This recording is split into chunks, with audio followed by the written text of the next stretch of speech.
شفاعتی، میرے کریم آقا صلی اللہ علیہ وآلہ وسلم نے فرمایا جس نے میرے روز مبارک کی زیارت کر لی کل قیامت کے روز اس پر میری شفاعت واجب ہوگی۔ دعا ہے اللہ رب العزت ہمیں اپنے در کی حاضری اور اپنے محبوب کے در کی حاضری بار بار عطا فرمائے آمین۔ حجاج کرام، مدینہ شریف کا پہلا نام وادی یثرب تھا، دکھوں پریشانیوں بیماریوں والا شہر۔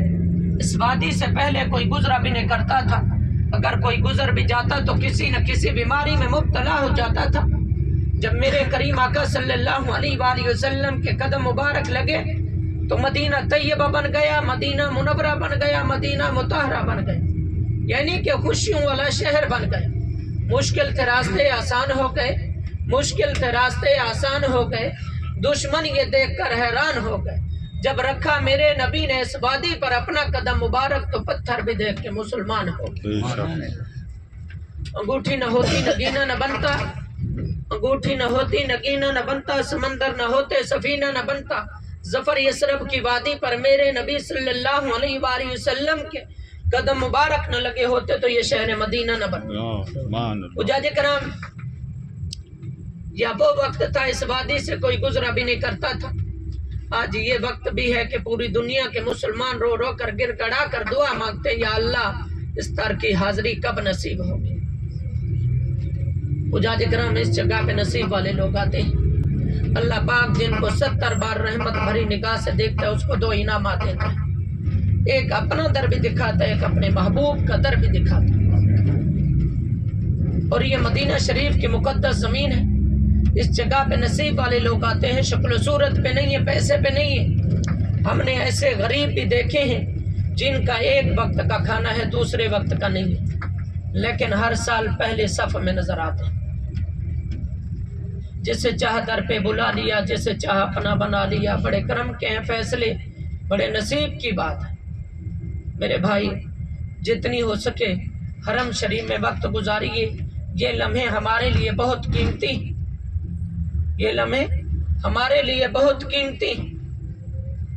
جتنی ہو سکے حرم شریف میں وقت گزاریے، جب ہم اپنے ملک میں جائیں گے تب ہمیں پتہ چلے گا، تب ہمیں پتہ چلے گا۔ اس کے بعد حضرت بلال حبشی رضی اللہ تعالیٰ عنہ سے پوچھیے، پیچھے آواز میری کلیئر آ رہی ہے؟ اس کے بعد حضرت بلال حبشی رضی اللہ تعالیٰ عنہ سے پوچھیے، حضرت بلال حبشی رضی اللہ تعالیٰ عنہ وہ عاشق رسول ہیں۔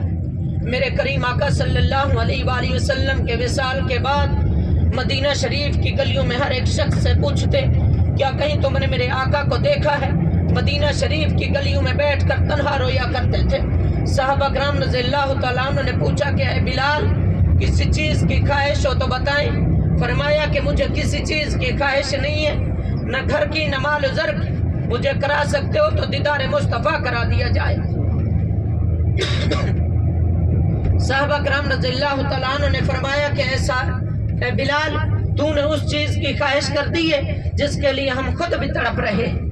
حجاج کرام، اپنے لیفٹ ہینڈ کی طرف دیکھیے، یہ سامنے مسجد ہے، 3 دروازے ہیں براؤن کلر کے، یہ لیفٹ ہینڈ کی طرف سامنے رہے حضرت عثمان غنی رضی اللہ تعالیٰ عنہ کی مسجد، اور آپ کے لیفٹ ہینڈ کی طرف اور مسجد ہے سفید کلر کی، حضرت بلال حبشی رضی اللہ تعالیٰ عنہ کے نام کی مسجد۔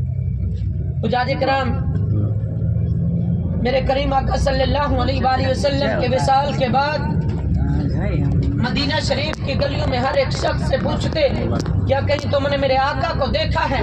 مدینہ شریف کی گلیوں میں بیٹھ کر تنہا رویا کرتے تھے۔ صحابہ کرام رضی اللہ تعالیٰ عنہ نے پوچھا کہ اے بلال، کسی چیز کی خواہش ہو تو بتائیں۔ فرمایا کہ مجھے کسی چیز کی خواہش نہیں ہے، نہ گھر کی نہ مال و زر کی، مجھے کرا سکتے ہو تو دیدار مصطفیٰ کرا دیا جائے۔ صحابہ کرام رضی اللہ تعالیٰ عنہ نے فرمایا کہ اے بلال، تو نے اس چیز کی خواہش کر دی ہے جس کے لیے ہم خود بھی تڑپ رہے ہیں۔ حضرت بلال حبشی رضی اللہ تعالیٰ عنہ کو مدینہ شریف کے گلیاں آقا کی یاد دلاتی ہیں، برداشت نہیں ہوتا۔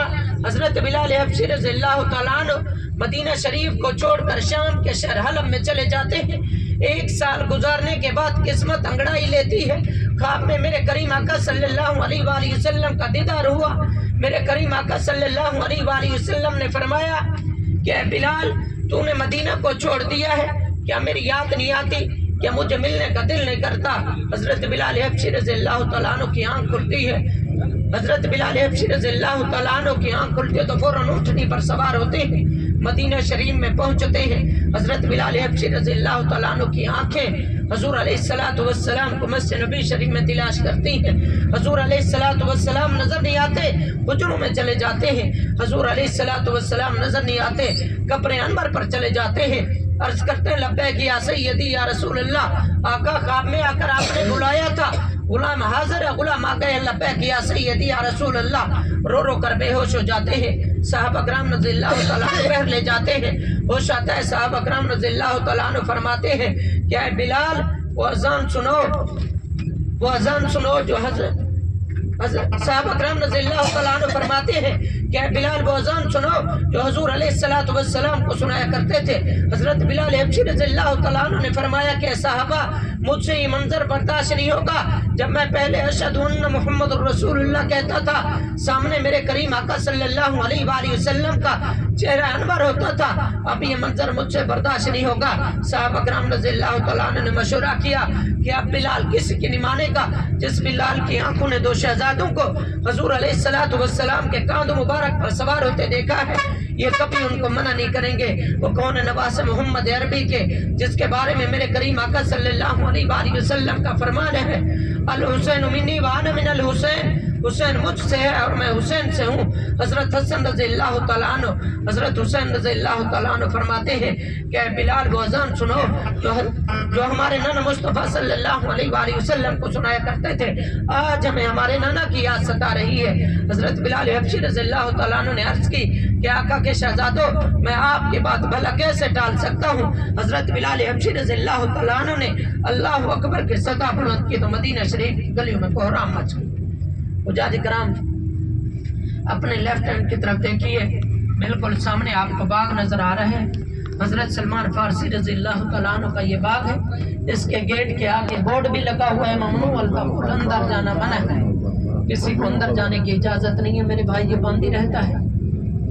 حجاج کرام جب حضرت بلال حبشی رضی اللہ تعالیٰ عنہ نے اللہ اکبر کے صدا بلند کی تو مدینہ شریف کی گلیوں میں کوہرام مچ گیا، کیونکہ حضور علیہ السلام کے وصال کے بعد کسی نے حضرت بلال حبشی رضی اللہ تعالیٰ عنہ کو مدینہ شریف میں دیکھا نہیں تھا۔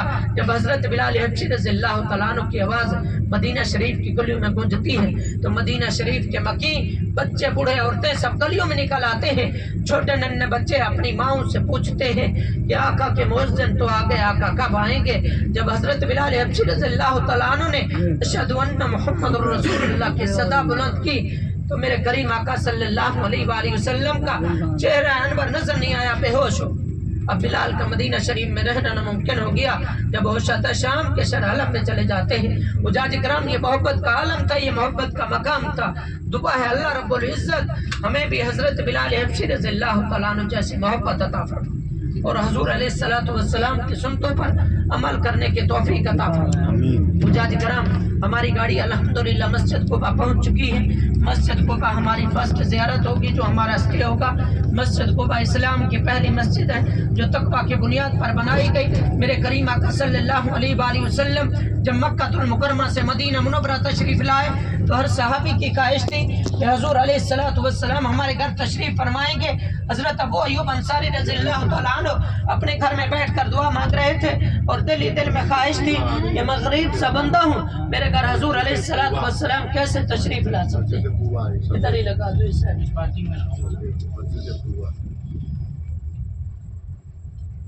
حضرت ابو ایوب انصاری رضی اللہ تعالیٰ عنہ اپنے گھر میں بیٹھ کر دعا مانگ رہے تھے اور دل ہی دل میں خواہش تھی کہ مغرب سے بندہ ہوں، میرے گھر حضور علیہ السلام کیسے تشریف لا سکتے ہیں۔